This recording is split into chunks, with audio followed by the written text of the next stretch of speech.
Hello friends, good morning. તો ચાલો અમે તૈયાર થઈ ગયા છે અને અમે જઈએ છીએ. અને તનિષ રાડું પાડે છે કે મને તેલ નાખ દે. તો મેં એને કીધું કે હું છેલ્લા તને તેલ નાખી દઈશ, બાકી મારા આ તેલવાળા થશે. તો આપણે રેડી થઈ ગયા છે અને જીએનસી પણ રેડી થઈ ગઈ છે. તો તમને બતાવું. જીએનસી હેલો કર દે.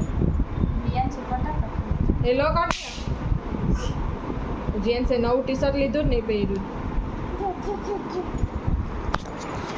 તો ચાલો અમે રેડી થઈ ગયા છે અને હવે નીકળીએ છીએ. તો ત્યાં હવે બધા રેડી છે કે નથી કે શું કંઈ ખબર નથી. તો આપણે જાય પછી ખબર પડે. તો ચાલો હવે આપણે નીકળવાનું છે.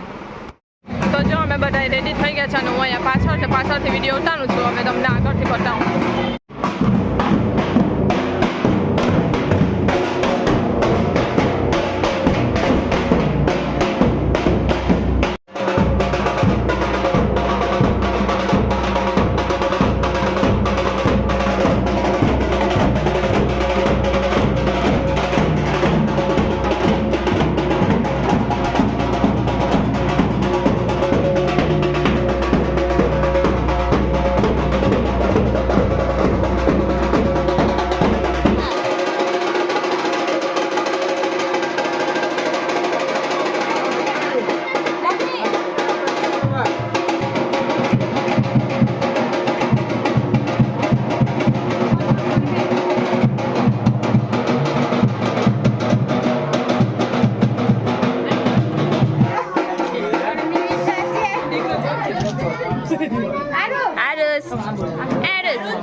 મોટો હાર છે. મોટો છે નહીં રે ફૂલ ચડાઈ દેજે.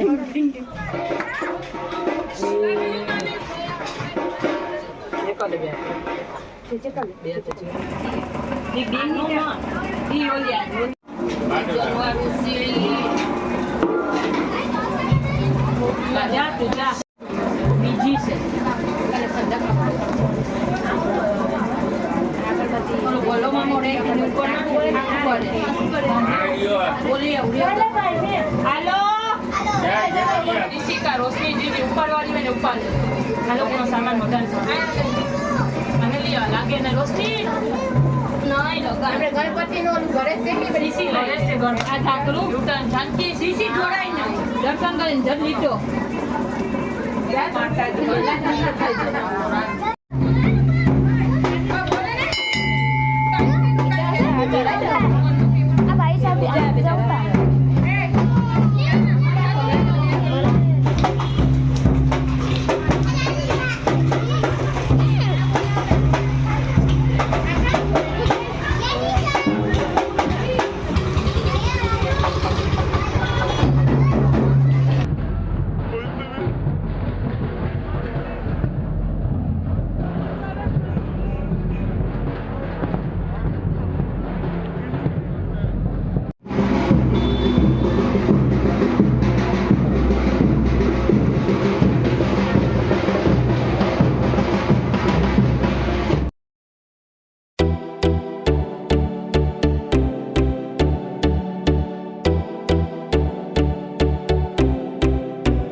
થાય છે અહીં પછી ગણપતિનો અમે કરીએ છીએ પછી આરુષને પગે લગાવીશું જોઈશું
તો અમારે આરુષને લાડવાથી જોખવાનો હતો તો મારા સાસુએ પણ લાડવાથી જોઈખો હતો અને પૂજાબેને લાડવાથી જોઈખો હતો તો લાડવાથી 2 વખત અમે જોઈખો એ 2 વખત થઈ ગયું પછી એને ફઈએ જે કપડાં લીધા હોય એ કપડાં પહેરાવે જે એને પહેર્યા હોય એ ઉતાર નાખવાના હોય અને એની ફઈ નવા લઈ આવી હોય ને એ એને પહેરાવાના હોય તો એની ફઈ નવા કપડાં લઈ આવી છે તો એ એને નવા કપડાં પહેરાવે છે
નારાયણબા અહીં પગ ઢોળાવે છે અમને તડકામાં તારે ધોવા જ તો ધોરાઈ દો. તો ચાલો જો અમે કપડાં બદલાવી લીધા છે, સાડી પહેરી દીધી, તો મેં ડ્રેસ પહેરી લીધો છે, મેં પૂજાબેનનો ડ્રેસ પહેરી લીધો છે. તો હવે અમે જઈએ છીએ માતાજીએ થાળ ધારવા અને પછી છે જમવાનું. તો ચાલો હવે નેક્સ્ટ વિડીયોમાં. તો આજનો વિડીયો કેવો લાગ્યો ને કમેન્ટ કરી દેજો. અને મારી ભેગું કાવું આવે છે કારણ કે મને કૂતરાની બીક લાગે એટલે. તો ચાલો હવે આવે છે બધાને બાય. હવે બીજા વિડીયોમાં આવે નેક્સ્ટ વિડીયો.